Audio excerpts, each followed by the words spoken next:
Democrats are very anxious to stop Brett Kavanaugh from getting onto the Supreme Court. They don't have many mechanisms to stop him, so they are misrepresenting, apparently, his views on abortion. Just last week, Senator Kamala Harris of California tweeted out this video. It suggested that Kavanaugh viewed birth control pills as a form of abortion. Watch. Filling out the form would make them complicit in the provision of the abortion-inducing drugs that they were, as a religious matter, objected to. Hillary Clinton, who's got some free time, joined in the attack today. She tweeted this, quote, "I want to be sure we're all clear about something that Brett Kavanaugh said in his confirmation hearings last week. He referred to birth control pills as, quote, abortion-inducing drugs. That set off a lot of alarm bells for me, and it should for you, too." Well, what Clinton and Harris aren't telling you is that they're taking Kavanaugh grossly out of context. Now, that's usually an excuse in Washington when someone's caught saying something embarrassing. You're taking me out of context. But in this case, it's literally true. Kavanaugh was actually setting the view of a religious organization, Priests for Life. The phrase was not his or his personal view, apparently. It certainly wasn't his phrase. Since they won't show it, here is the full clip. Pay attention to the first two words of it. They said filling out the form would make them complicit in the provision of the abortion-inducing drugs that they were, as a religious matter, objected to. They said the critical two words. Dana Perino hosts the Daily Briefing. She's obviously on the 5 every day. You already love and trust her. Thankfully, she's been following this pretty closely. So, Dana, I wonder if this is counterproductive, something this obviously misleading. Interesting you said that. Just about 10 minutes ago, the Hill newspaper just put out a story headlined that leftist attacks against Kavanaugh could face a backlash for them. And I think that that's absolutely true. First of all, Kamala Harris was a prosecutor. Like, words seriously matter. She tainted with the evidence.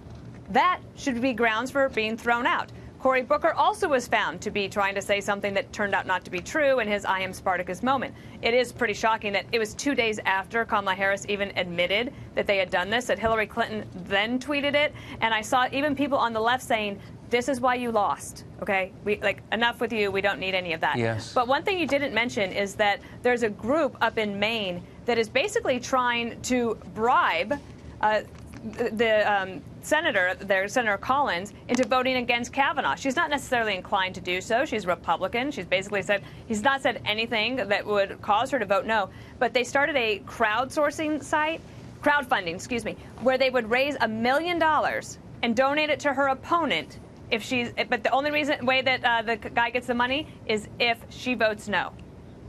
Wait, so they're basically they're trying to extort her. And they're just talked to Cleta Mitchell about in-kind contributions. There is even a question, is this even legal? And it might just also be a publicity stunt, but they did raise over $1 million. The phone calls to her office, you should hear, if you read that article, some of them are just so vulgar that I do think it is a backlash. They don't have a way to fight against Brett Kavanaugh. I understand they're very frustrated, but the way to win is to actually win at the ballot box. You're not going to win here. Interesting. So why? I mean, there are some smart people in the Democratic Party. I know Definitely. them. And they know that barring some unforeseen act of God, he is going to sit on that court. They can't control that. So why are they doing this? Well, part of the reason is because the base is very agitated, and they want someone who will fight. And that is why you might not want to count out Kamala Harris in 2020. She has shown that she is willing to fight very dirty. And she doesn't have any shame in doing so. And perhaps that might be what it takes, because remember the whole thing of at least she fights. Even if the fighting is wrong, they don't care that the evidence was tainted. That's just, it seems to me that shouldn't be reward. I mean, do you know what I mean? Like, I understand toughness as a prerequisite to winning. That is absolutely right. You have to be tough. But do you really want a system that encourages people to be more dishonest than they would be otherwise? And let's give a little shout out here to the media who actually covered this story about Kamala Harris and this video about Brett Kavanaugh. A staffer in Senator McConnell's office, a senior staffer, saw this, thought it sounded weird, went back and checked, and alerted the fact checkers, and including the Washington Post, and they gave Kamala Harris 4 Pinocchios. But a weird thing is happening. It's almost as if getting 4 Pinocchios is a badge of honor.